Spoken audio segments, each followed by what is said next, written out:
Welcome to the Arc in Headingley for the very last edition of Backchat this season.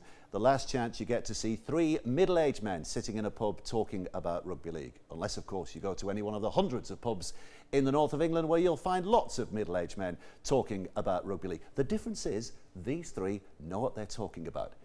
It says in the script. So please welcome today, 48 times Great Britain cap winner, and he doesn't mean to cause offence, Gary Schofield. Sitting alongside him is Chris Irvin from the Times and Sunday Times, and Danny Lockwood is publisher of League Weekly newspaper. Welcome to all three of you. Here we are, 2 days away from a grand final, Leeds against Wigan. It's all very exciting, but the last couple of weeks at all levels has been sensational, hasn't it, Dan? Absolutely tremendous, yeah. I think it's delivered what it said on the tin when we started the season. I think the Super 8s, the qualifiers as well, have been an absolute resounding success, although I'm sure the Bradford Bulls wouldn't think so. But the fact is, from the fans' point of view, you know, whether you come through the turnstiles, whether you watch it from your sofa, it's been high-class entertainment throughout. Woodsy, I think, yeah, you know, thumbs up, hats off to everybody involved, and I just hope that Wigan and Leeds have got a little bit left in the tank to give us on Saturday night, because they have really expended a lot of energy. It's going to be a big event, and I can't wait for it. Yeah, I think they'll have plenty left on it, to be honest with you, because if you look at these two clubs, and I keep getting reminded as well. I've been in Wigan last weekend, and the Wigan fans keep saying, "Listen, Scully, the Leeds Rugby League have, as we know, they're called Rhinos now, have never beaten Wigan in the final." Well, that could quite easily change this week, and I think there's plenty left in the tank. And the Wigan fans as well, they're telling me to say, we're going to beat Leeds because we're a younger side. Well, I'm afraid to say experience at times may just get the better of the youth, but I think we're going to be in for a quality game of rugby league, and I'm just hoping, very much hoping, that the referee might just let them rip into each other for about the first 15-20 minutes. Let them rip in, don't be giving silly penalties. If they're quick off the line, let them rip in. Let's see a good start for the first 15-20 minutes, and then the end, class will tell. But I think Leeds are going to win this. Yeah, House of York against the House of Lancaster, Leeds v Wigan. First grand final. That's only an 800-year rivalry. It's certainly a long one, and it's certainly a bitter one. Look, these teams met in the first grand final in 1998. Wigan won that night with a fantastic try by a certain bloke called Jason Robinson. Absolutely fantastic. That was the first grand final, and here we are, 20 years later, and they're going to fight it out again. The thing about these two teams this season, I think they're 2-2 going into this final. It's a clash of styles as well. Wigan play, I think, quite a rigid way, but they play it really, really well. They know exactly what they're doing from 1 to 13. Leeds a bit more off the cuff. They've got a fantastic back three, and they can do anything. So it's a real clash of styles, and I think this is going to make for a fascinating and hopefully a great grand final on a night where there's an opportunity for rugby league to really kind of show its wares, on a night when England rugby union will play a dead rubber against Uruguay in the same city. Yeah, it's. I think it's difficult to see there being any runaway winner in this game. Absolutely, Dave. I know what you mean about young versus old. Scoy, the voice of experience of Jamie Peacock and Kevin Sinfield in the changing room saying just once more over the top, boys, once more for these three legends of the game, JP, Sir Kev as they call him in these quarters, and Kylie Luluai. I just hope that energy and that emotion and the occasion, if you like, doesn't get to Leeds. Tough to, with all that they've been through, you'd have to say that it's difficult to see it happening, but I just hope that they manage to just roll it around one more time. Yeah, but I think as well, the motivation for Leeds is doing the treble. They've already ticked them 2 boxes off now, but I think the big motivation, I think the emotional part of it, that'll be after the game, Danny, to be honest with you. But also, I think if you look at some of the matchups against these two oppositions, you look at the fullbacks, Hardacre and Bowen, Manfred against Ryan Hall, Maguire against Matty Smith, and then also to the master himself against the young up-and-coming England, standoff in Williams. And then you look at the 2 hookers, and then you can look at the 2 loose forwards. So I think there's some great matchups there.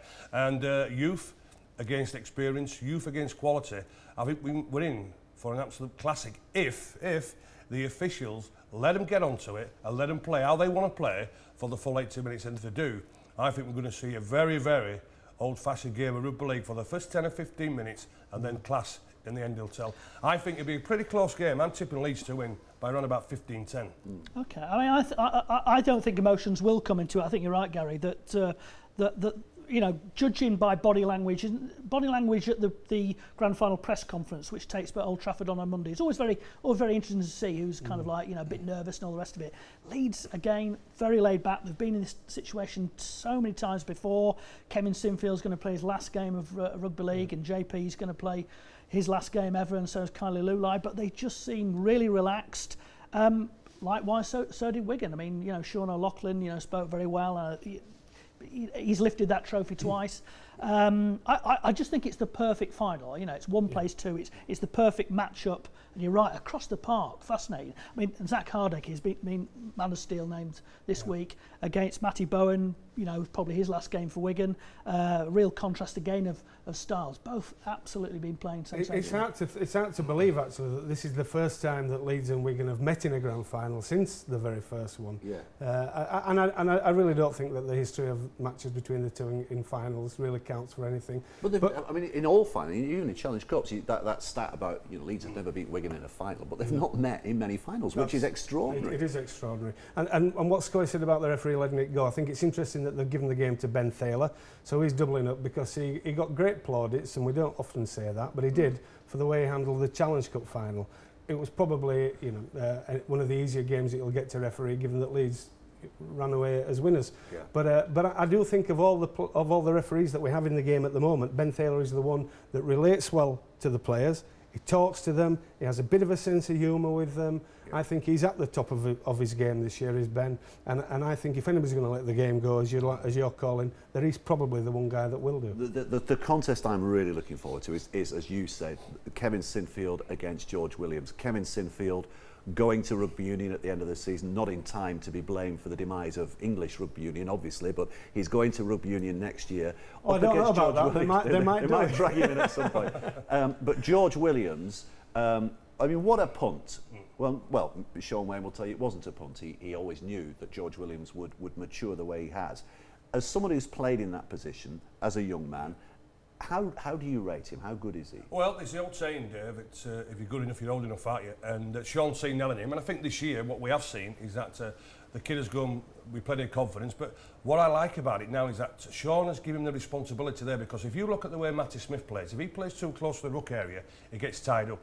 So Sean now has given that responsibility to Williams.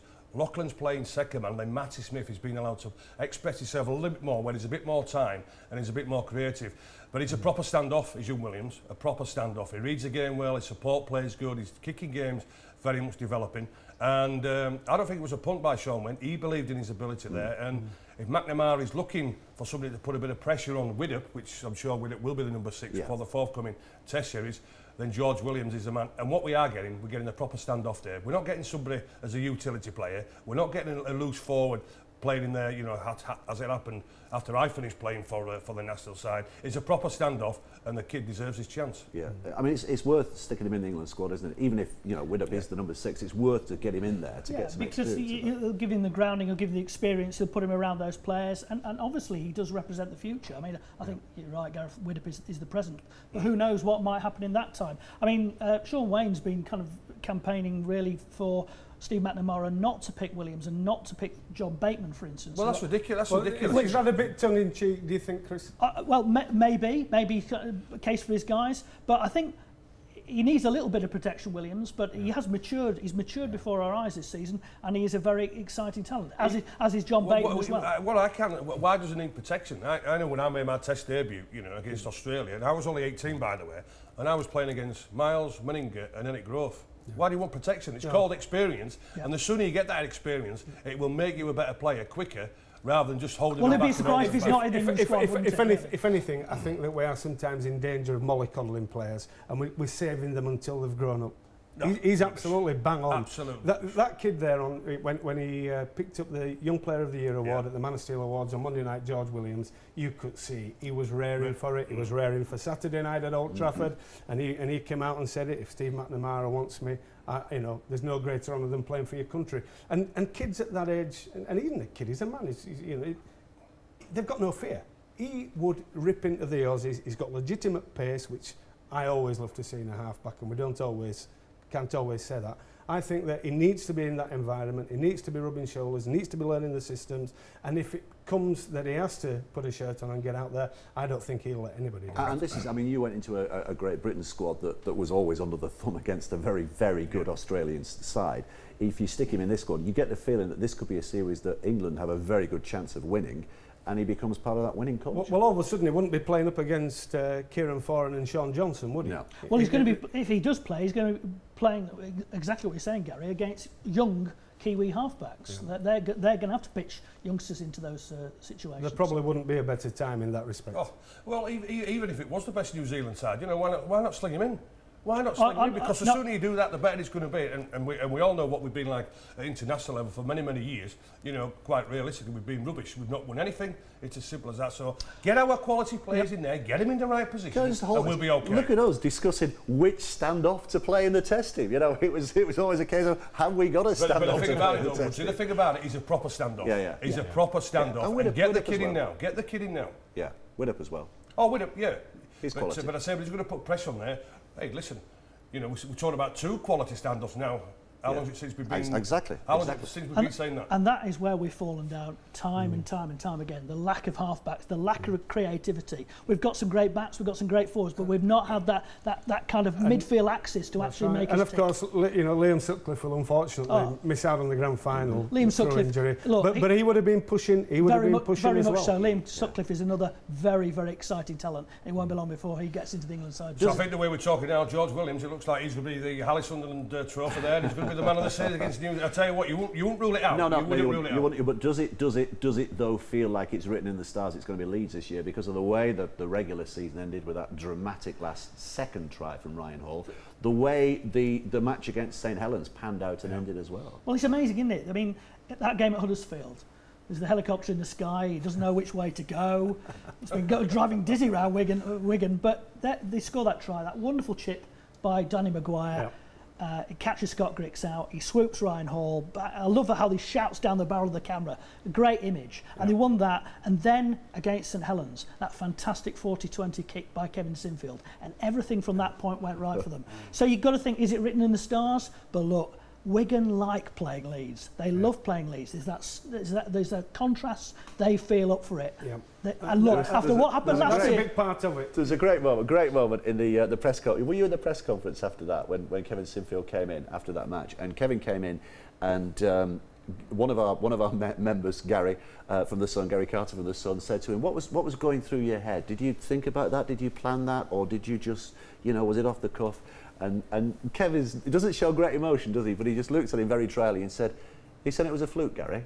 It was like really, really good, and it clearly wasn't a fluke. No. I mean, fantastic. No, it wasn't a fluke, and but also as well, what you find out with this Leeds team, for 80 minutes or whatever, they don't panic, do they? No. And they will always try and find a way to win. When again, when you looked at the Maguire chipping over the top for Ryan Hall, Kevin, you don't see many 40-20s from him throughout the season.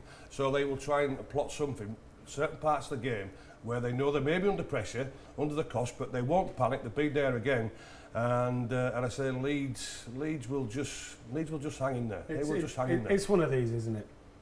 Yeah. It just is a heads or tails call because who are you going for, Leeds or Wigan? Well, I said it when Leeds looked like the wheels had fallen off the bus a few weeks ago. My head and my heart still says Leeds, but that to say, it's too tough to call. And it's the great unpredictables. I mean, last year's grand final taught us that things can happen in the first couple of minutes that change the nature of the game. So an injury, key player goes in. A key player gets injured. Kevin Sinfield gets an injury, George, whatever. Hopefully not, but The other thing about last year, obviously, Ben Flower. Now. It was an awful incident, and he served his time and all the rest of it. But there's a player who's coming into again like he was last time, really in form. That wonderful try he scored against Huddersfield. If he'd have been playing, obviously missed half the season anyway because of the suspension. But if he'd been playing like that all season, we might have been talking about him for the England squad as well. He's Welsh. He's Welsh. He's the He's Welsh Welsh. Stars captain. And when has that ever been a preclusion to being elevated to the England team? Because he's Welsh. Because, no, he's not. He's as Welsh as Danny McBruff is. He comes from Cardiff. He can still play for England. No, he can't he? can't. No, he can't. Answers on a postcard. He's Welsh. I'll bet he can. Let's get Jonathan Thurston in. He can play. Oh, he's good. He's quite good. Yes. Let's get Adam Cuthbertson in, but we'll probably cover that later. Let's go away from this subject now. Okay, English guys playing for England. Okay. Cuthbertson's not going to be in, is he? I don't think Cuthbertson's going to be in the squad. Well, he's put his hand up for it. He Yeah, said, no, but he I said he don't wants think- to, I and he don't- qualifies every bit as much. I don't as- think he's been as- invited to any of the pre-season, No. the pre-test gets. They've been together a couple of weeks ago. Yeah. There's a lot of Skype calling going between Steve McNamara and the players he's talking to. I don't think, as far as I know, No. that Cuthbertson has been part of that equation at all. No. So, Which is, I think, sad. You think not sad. Well, Even though he qualifies more than Ben No. Flower would qualify for England. Listen, he's Australian. That's it. Simple as that. Not English. Ah, okay, fair enough. His dad from Warrington. but he has been a fantastic player. The Yeah. offloading of that guy Oh, this yeah, year I tell has, you what, has almost transformed Hey, top listen, play. I'll It's been tell brilliant. you what, you're talking about the offload. Okay, Cuthbertson, he's been allowed to express himself, okay? Yeah. But I was speaking to two quality forwards last week, in Bill Ramsey and Steve Pitchford. The question and the answer, what they gave to me was, hey, listen, he's not invented passing the ball, you know. We used to do it nowadays, so it's not something. Oh, he's a throwback. Yeah, but listen, He's a yeah, complete- exactly. So it's not he's a just something. throwback. You've got your Malcolm Reilly's, you've got your Lee Crooks, and your Kevin Walls. So it's not something. it's just that's refreshing. We've just I been, agree, we've I been agree, deprived of a good loose I forward. agree with you, is- so it's been allowed for him to express himself, but it's not something that's just been invented. Jamie, Last one, Jamie Craig. Peacock has also said that he likes to offload now as a result of And he likes to Cuthbertson. run and score tries, as he showed in the semi-final of the Challenge Cup. Right, last word, and it is one word each from you. Who's going to win the grand final? Leeds. Leeds 15-10. Leeds. Well, I'll go Wigan, just for the sake of fairness and equilibrium. At least they can't get us next week on it, Dave. No, we'll be back next season. But we will be back in just a few minutes' time. That's the grand final put to bed. I think we'll be talking a little bit more about it in the next couple of parts of this programme. But we'll also be talking about a lot more as well. Join us in a couple of minutes' time.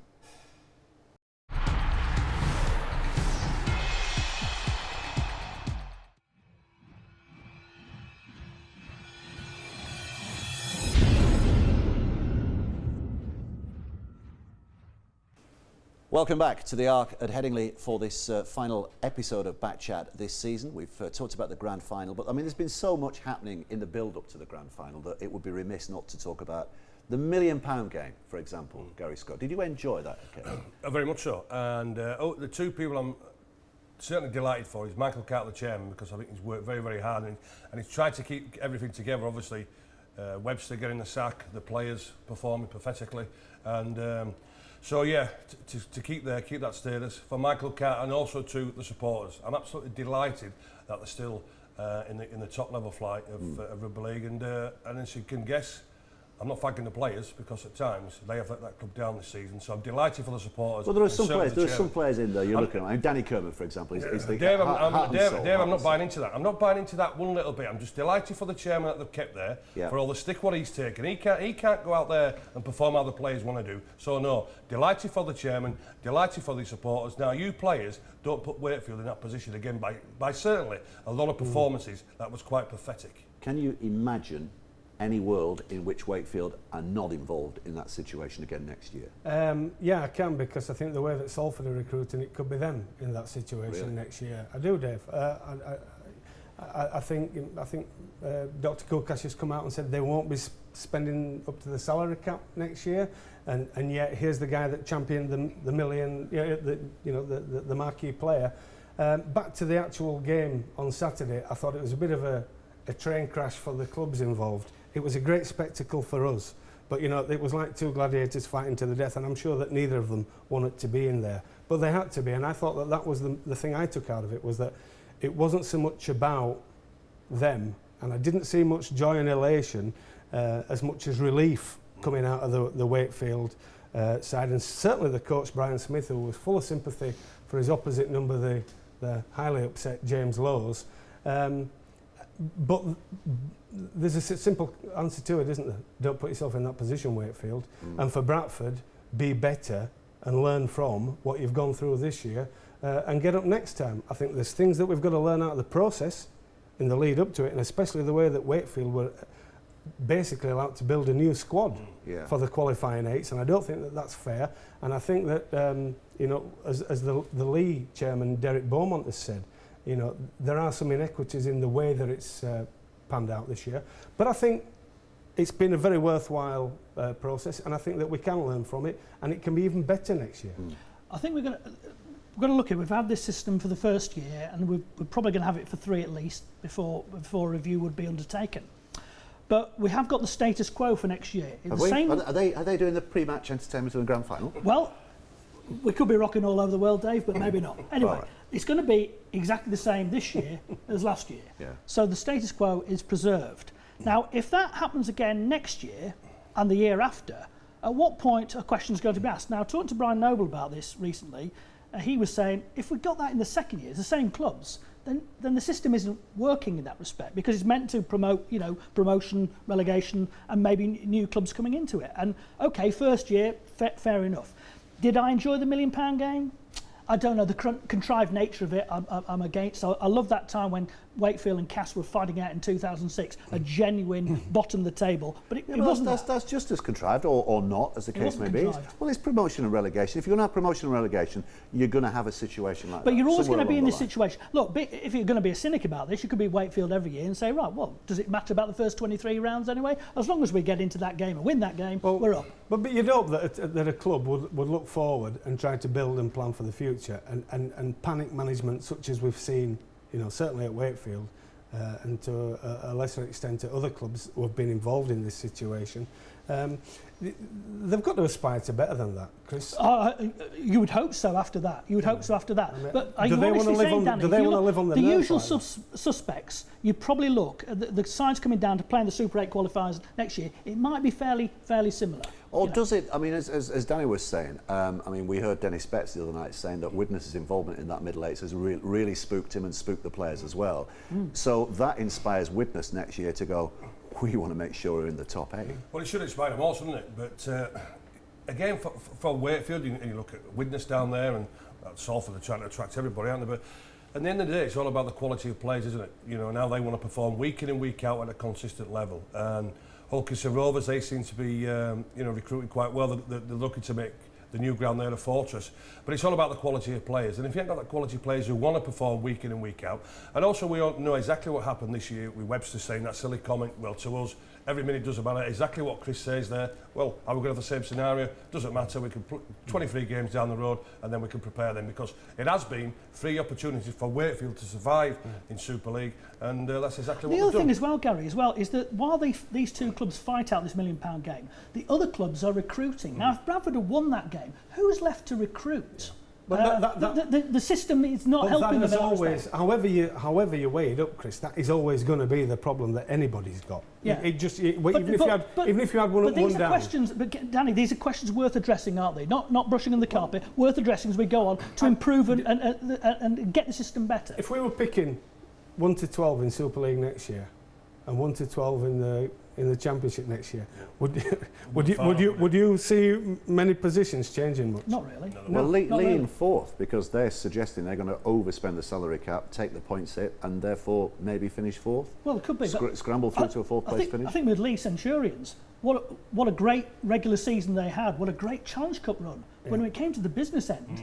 Again, we're talking about learning from the process and the iniquities of it, and the fact is that Lee got all of their 3 Super League ties, 1, 2 and 3. Yeah. They were scrapping and fighting for a 5th place finish, before we'd got halfway through the qualifying 8s. So I don't think that was fair on them, and I think whether we're staying with the process exactly. Yeah, I think it's about refining it into it as well. It's the refining. I must say, I agree with you. I enjoyed the Super 8 qualifiers. I thought Halifax really gave it a dig, and they were a joy in many respects. Sheffield had their moments as well, and I think it's great. And I think it's fantastic that those clubs feel part of the Super League process. I think that's good.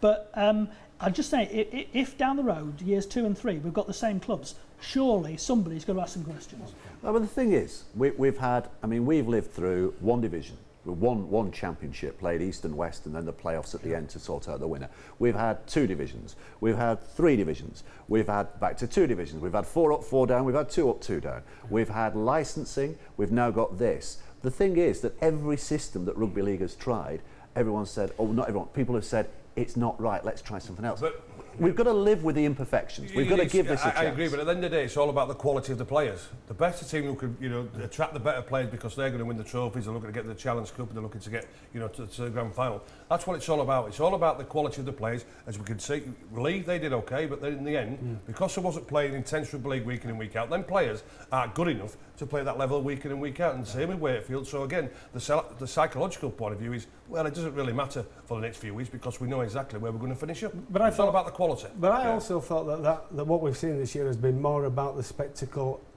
for the either the paying fan again or the viewing fan, and it certainly worked in that respect. As a marketing tool, the £1 million game worked. A great amount of attention for it. I don't think it's necessarily about the clubs, who will always be unhappy if they're finding themselves on the cusp or below it. That is what you've just said, Dave. Yeah. As long as we've had sport, people have been unhappy with the system. Unfortunately, Rugby League, more than other sports, has been willing to try to please everybody all the time. But I think the bigger question that we have to ask out of this is, are we developing more players? Are we getting more financial stability within the clubs that are taking part in it? Are we generating more revenue into the sport? And are we growing the game? And I think if you've got a problem within all of this, I think you'd have to look at reserve teams. Yeah. And that isn't a sexy thing and a headline thing for the RFL or Super League to address. But the fact is, when you've got a team like Bradford who are saying, right, suddenly we're looking at going part-time, well, no, we're not. But they've carried a massive squad this year, and half of those lads have either been out, taking buses around the country to find a game somewhere, or kicking the heels at Otzel. And I think that the system has far more to it than just this headline act. Yeah, well, reserves are coming back next year, aren't they? Yep. Not in total, but clubs are bringing the reserves. Yeah, and that's come from clubs saying we're going to do it. Exactly, they've gone counter to the to the governing body. That's to be applauded and welcomed and all the rest of it. But you're right, Gary. It's about driving up quality. So is this system making better players? And that I'm not quite sure. And the other thing as well, we're very good into this is the rugby league debate. We're very good within a rugby league family. We know what's going on, how the system works. My concern is, do people outside of the rugby league areas, do they know? Do they grasp this concept or not? Do they care if someone's saying good rugby? Yeah, I mean, if we had 2 up, 2 down, would people outside rugby league really take a notice anyway? You talk to. Well, I think it works in a sport like football. It works. Yeah, but it doesn't give you any more publicity. Have we seen great matches? Have we seen some great matches? The end of this season. Suggest yes, fantastic we have. And also, you talk to players, Gary. You talk to players, the Jamie Peacocks of this world, who will say it has been more intense week in, week out. And if the ultimate is to produce an England squad that is capable of playing against Australia and New Zealand on a level playing field, surely that's to be applauded. If it's done that. Well, I guess I'd debate that a little bit. Which part of the season, is he talking about? Is he talking about the back end of the season, which is more into, which obviously it will be because quite clearly the better players are playing against each other. They know what that intensity is all about. But I wouldn't say on a week-to-week basis. Well, I would say that the NRL isn't quite that intense from week one. Everybody, you've got to build. You don't win trophies in February, March, do you? And next season, Widnes comes to Headingley early in the season. They know what it's like not to be in the top 8. They're going in for a top 8. They're going to give Leeds a hell of a battle. I think that's the point, though, Dave, isn't it? The second-year syndrome is interesting because those clubs who have been through that, maybe their philosophy will be different. So that's it. And if clubs kind of like, we might see 1 or 2 surprise ones in the bottom 4. Then it becomes interesting. But what I'm saying, the point I'm making is, we've got status quo on year 1, fine.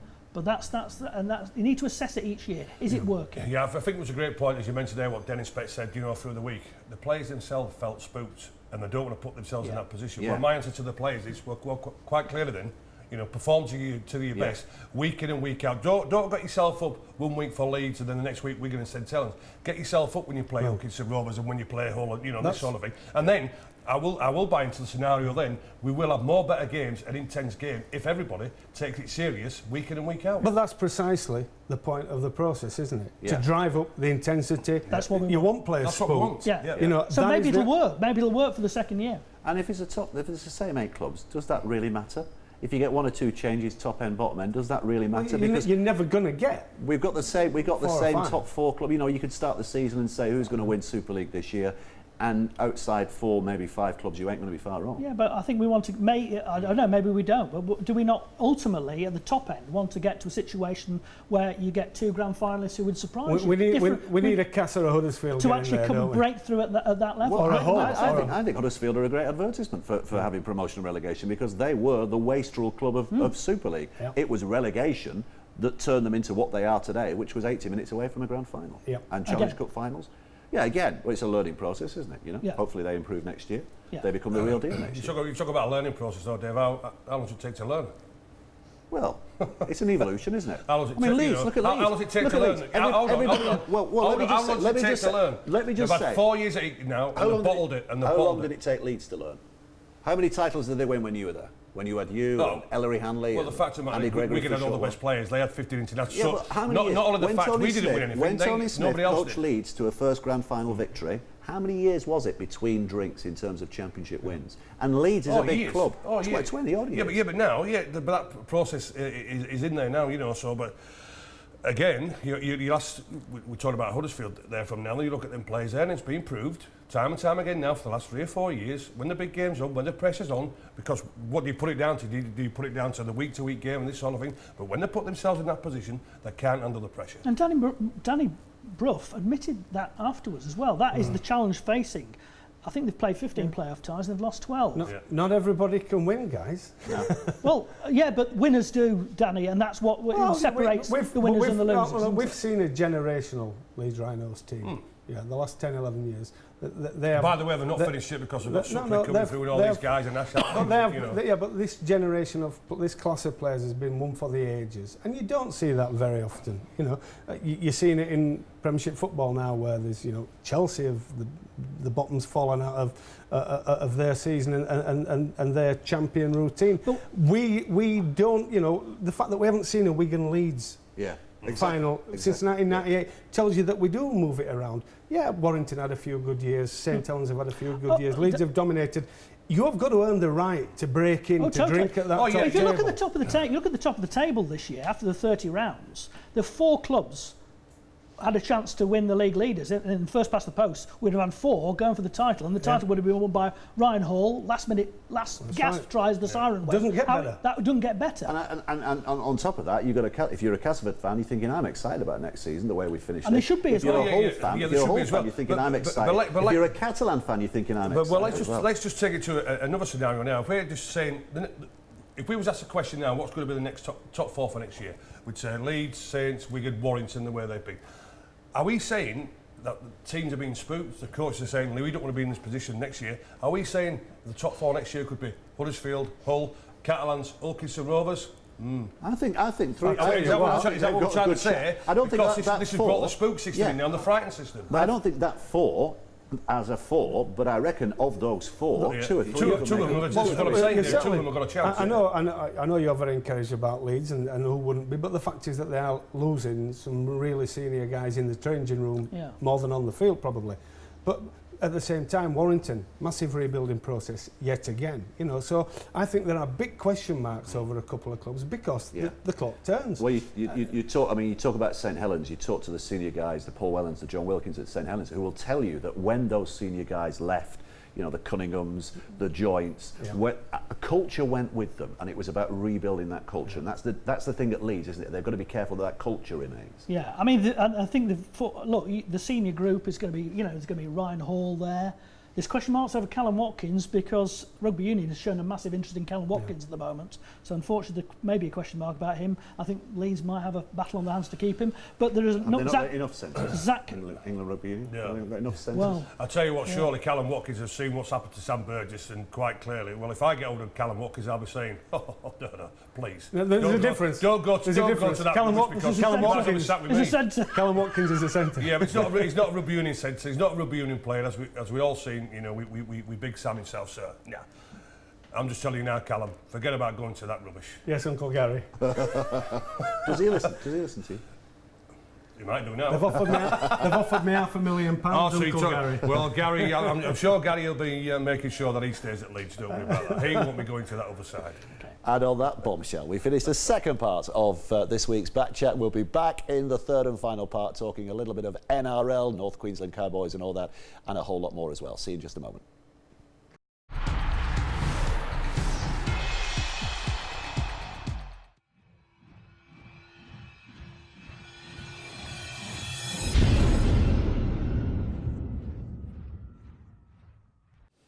Welcome back. The final part of Back Chat for this season, and just turn our attention to the NRL, of course. Big game this last weekend in Sydney between the two Queensland clubs, but a fantastic win for North Queensland Cowboys, denying Wayne Bennett the chance of yet another grand final. But Jonathan Thurston, is he the best player of all time, as he's being lauded by some Australians? He won the Dally M for the fourth year, and you know, typically he's going to be one of the immortals. I think he has the final say in a magnificent grand final. And that was, you know, the whole of Queensland seemed to descend on New South Wales. It's extraordinary. Yeah. They come from far and wide. People travelled a long way, 83,000 at the Olympic Stadium to watch one of the great grand finals, one of the great finishes of all time. I mean, that we talked about Ryan Hall's try earlier, you know, that, but the significance of that try in the grand final by North Queensland, it sets up the touchline conversion. You think it's going over, everybody thinks it's going over, and it doesn't. And then it goes to extra time. North Queensland kick off. Ben Hunt knocks on, and then it's all on at the third attempt. They set up Jonathan Thurston, and he lands the 1 pointer. It was just dreamlike. It was a fantastic game. Absolutely. It was, you know, Jonathan Thurston's career, as stellar as it's been, would have felt a little bit empty if he hadn't have had an NRL crown. And North Queensland have been a great success story. I don't feel my career's empty, Dan, even though I didn't know. No, but you didn't win 4 Dally M's either, Scully. A bit harsh, but listen, it was a great spectacle, despite the fact that there wasn't a try scored from the 35th minute to the 81st. And nonetheless, it was just a fantastic, muscular, dramatic spectacle. And I didn't think Jonathan Thurston deserved the Clive Churchill medal, by the way, which Sam Burgess so absolutely did last year. I thought another Englishman, Jack Reed, I agree. was Jack Reed, I thought he had an outstanding game. And if they hang on, and if Brisbane win it, I think he would have won it. I think he would have won it. I mean, he was inconsolable afterwards. Thurston didn't have his greatest game, funnily enough. But the fact is, when the chips came down in that 80th minute, he got caught in possession. He kept the ball alive. Michael Morgan somehow fashioned a try in the corner, and it was set up for one of the greatest sporting finishes of all time. Yeah. Where does Thurston stand in the sort of sporting lexicon of greatness? Actually, he's still only about number 3 on Aussie halfbacks for me. Behind just to hit the point there. Behind Johns and Kenny. Well, you can stick Sterling in the way, but just a point there. What David is he the best? Exactly, is he the best it's ever been? You look at Kenny, you look at Sterling, you look at Johns, you look at Wally, you look at Lockyer, you look at Laurie Daly, you look at. Do I need to go on? I mean, we didn't win any Ashes, you know what I mean? But but he's certainly up there. There's no doubt about that, and we know what he's done even at international level. But come off the hour, come off the man, and. He'll certainly go up there as one of the greats, there's no doubt about that. Interesting line, and he would say that, wouldn't he? But Wayne Bennett after the game saying, why have we got Golden Point? Why don't we come back next week? And we have that kind of that dichotomy over here. The Challenge Cup final is decided on a replay, although we've only had 2. And the grand final will be decided on Golden Point. So what are you in favour of, Golden Point or extra time? I don't like Golden Point week in, week out of the NRL. But I think maybe in a final there's call for it. I would prefer golden try, because because you know, we've seen games that were decided by awful penalties, cheap penalties, and you don't want to see a match of this magnitude sorted like that. Certainly in Super League or in the Challenge Cup, when we've had drop goal-a-thons at the end, it's been embarrassing because we're so bad at it, because we practice it so little in the regular season. But I think if you went to extra time and it was the first team to score a try, then you would have a real measure of the athlete's greatness, and you would see skill involved, perhaps more than we do with just drop 10 minutes each way? 10 minutes each way. And then go to Golden Point 10 after minutes. that. And then, don't we? No, we have Golden Points. Have we had that? Or that is a system that has been involved? We've never had it in the Super League playoffs, and we've certainly not had it in the grand final. It's not that scenario. But maybe it'll come up on Saturday. But I just think it's quite unedifying just seeing everybody parading. It's drop goal. That somehow felt right last week, didn't it? It somehow felt right, and it felt right in the context of what happened before. You know, 30 seconds before, Yeah. Chris. Yeah. And North Queensland, I mean, they've got a chance now of building a real dynasty. I think Thurston was the only over 30-year-old in that squad, in that 17. Yeah, they have, and they certainly put a marker down now, and it's that consistency what they'll be looking for year in, year out. But it's going to be great seeing them come over here, isn't it? You know, the best player in the world. I'm sure he's going to, be crowned the golden boot, again. But you just mentioned there with the golden point. For mine, I think it should be a replay. Because again, the crowds would come back. The big talking point would be, we didn't win it this time. Long way back from Queensland. So, but we're talking about over here. If we get it on, I would like to see a full replay again, and we'll all go back there and see it for the second.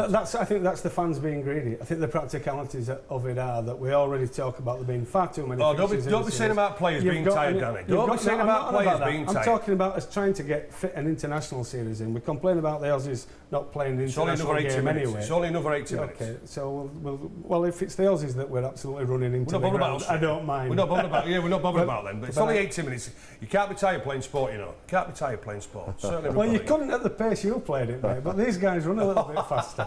Oh, please. What if JP fancy another 80 minutes? You're being very harsh on this programme this week, Mr. I'm very harsh. I'm not a realist, a pragmatist. So Queensland now the capital of the rugby league world. Obviously, Queensland state of origin again. I think it could be a wake-up call for the Sydney clubs. Yeah. Because Melbourne was there at in the other semi-finals, so this could be a huge wake-up, for the Sydney clubs. It's an absolute testimony to the democracy of the NRL. Because, we saw Cronulla making a late run for glory, having last year been all over the show. Anybody can finish anywhere in that competition, South Sydney Rabbitohs were supreme. Okay, they lost Sam, but, they just went to bits at the end.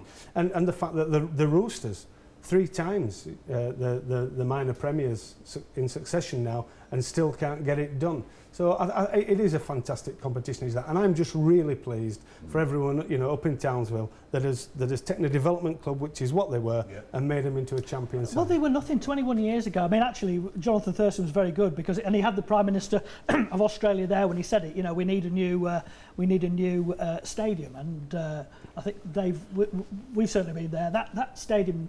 It's not even in Townsville, it's miles out of Townsville. It's the middle of nowhere. It's really extraordinary how people will come also to this middle of nowhere, and they come in from hours and hours and hours drive to there. That says a lot about North Queensland, actually. I'll tell you what though, it's a great place to go, and we was there with the touring team, and I'll tell you what, it's a great place to play rugby league, and also it's a great place to have a bit of a social night. They have a very splendid microbrewery, if memory serves right. Yes, we did spend quite a bit of time there. Yes.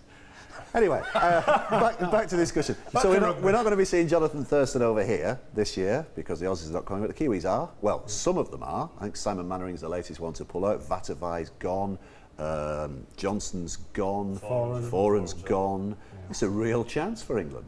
Chance. Look, this is the chance. And it's the chance, remember, similarly denuded... denuded, isn't that where we played the last Dunedin that was, but denuded, not deluded, England team.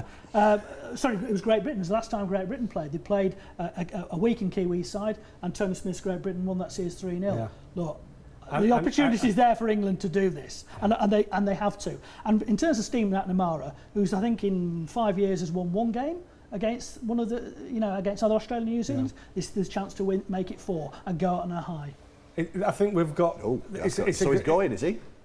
Well, the official line from the NRL, from the RFL, is that a conversation will be had with Steve at the end of this series. Right. So as much as players are playing for a place in the 2016 Four Nations and the 2017 World Cup, Steve McNamara he needs to get, I think, a whopping 3-0 result against a seriously understrengthened New Zealand team to make a credential, if you like, for him as the national coach going forward. In that, I think, yes, we all want to see an England win. We really need the morale boost for the game. I just hope that if we do, we don't kid ourselves suddenly that we're right up there and that all of our problems have been answered, because it could paper over the cracks could a series win against a poor New Zealand? It's News just coming in by there. Howie Tamati and Kurt Sorensen have also been ruled out of this tour squad. Yeah, I think Schofield and Gregory have as well for England, but anyway, so it gives opportunity for Williams. But yeah, it's certainly a point where we could put a marker down there, but as Danny just mentioned, let's not too carried away if we do beat the Kiwis, but they will be motivated as well because they're bringing in experience, they're young players and they want to put a marker down at international league. And they're number one in the world. They're number one, so they want to keep that tag there. So they've got plenty of motivation. So I think we're going to be in for a very, very interesting test series. And I think it's 30 years since I scored 4 tries against the Kiwis at Central Park. I thought I just might remind you there, Mr. Wood. So how are we going to see anybody score 4 tries again this series? I would be delighted if it happened. Gary, it only seems like yesterday since you last mentioned that fact.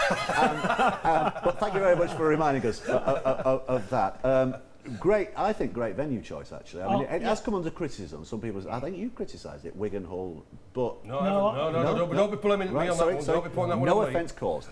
But the Olympic Stadium looks like it's going to be a good crowd there. Yeah, it is. I think it starts a Hull, which traditionally gets behind. We'll always get behind it. So let's go to the Olympic Stadium with a 1-0 win in Hull, Steve McNamara's native land, and let's go to the Olympic Stadium, which has looked fantastic. Watching the games on the Rugby Union World Cup, it looks a fantastic.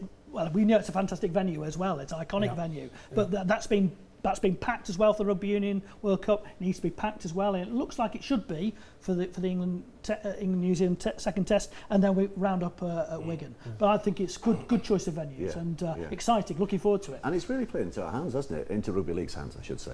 The way that the England Rugby Union has gone, because now there will be a lot more attention on an England Rugby League team, and marketed as England against the best in the world. Suddenly, it's it's a real chance. I'll tell you what, we like to think so, and also as well when Macca does his TV interviews before and after, I hope he's got a bit of a smile on his face, because I tell you what, isn't he miserable, that Lancaster? Even when they're playing and everything. As a coach, your body language tells a lot about to your players, and I tell you what, you need to show a bit more vibrancy. So I'm hoping Macca. They're lost in the race. No, but even when they're playing miserable as hell, So I'm just hoping Macca, a bit of vibrancy. Come on, let's get a bit of A boys here. Let's get in there and play with an expression. Well, I hope he's got a Richter smile on his face. Play with some smile on his faces, because the players are reading to that a little bit, but. Yeah, come on, Macca. Ease up a little bit, because you've a chance here, of settling a few things, and also as well a chance, maybe, just maybe, of keeping your job. Well, the thing is, it's going to be on terrestrial television as well. There's a wonderful opportunity, an opportunity to see an England winning side. That's what we want. After the way that the whole world of rugby union, having been in love with Sam Burgess 6 months ago, has turned on him. Blame Burgess. I'd like to think that Sam will watch this series, some packed stadiums, and thinking, you know what, I actually belong back there, I don't think it's the most ridiculous outside bet, given how bad a taste it's left in a lot of people's mouths. If we actually saw Sam back, what about Andy Farrell as the next England coach? No, as long as he's not coaching the England backs, I can live with it. I tell you what, as well, I know Sam's taken a lot of flack and a lot of stick, but I just want to say this to one person. Stuart Barnes, just let me tell you this, you wasn't a quality rugby union player, so leave Sam Burgess alone. It's as simple as that. But I think with Sam Burgess, there's this blame Burgess almost campaign. It's ridiculous. It's absolutely, it's ridiculous. It's appalling. But and we're going to, aren't we? We just appeal to him. Yeah. Come on, exactly. Come on. And look, the sport needs him. Yeah. Who knows where he might end up? South Sydney Rabbitohs certainly need him back. But the England Rugby League team need him as well. He's had that taste. Now, look, he's a competitive animal. Maybe you'll think, look, this isn't going right. I need to make this happen for me. But it's just, that was disastrous. He's a professionalist, Sam, and he was always going to sing off the right song sheet for all the right reasons. Yeah. But I think in his heart of hearts, he must wonder about the decision he made. Yeah. Okay, and on that, we will finish this series of Back Chat. Thank you to our 3 guests here, stalwarts of the programme throughout the run, of course. Chris Irvin from The Times, Gary Schofield, legend, and Danny Lockwood, for the publisher of League Weekly. Thank you very much to the Arc, who've been wonderful hosts all year, and thank you to you for allowing us into your living rooms each week as well. Make sure you lock your door tonight, otherwise Gary Schofield might be back in your living room again. But till next year, hopefully, goodbye.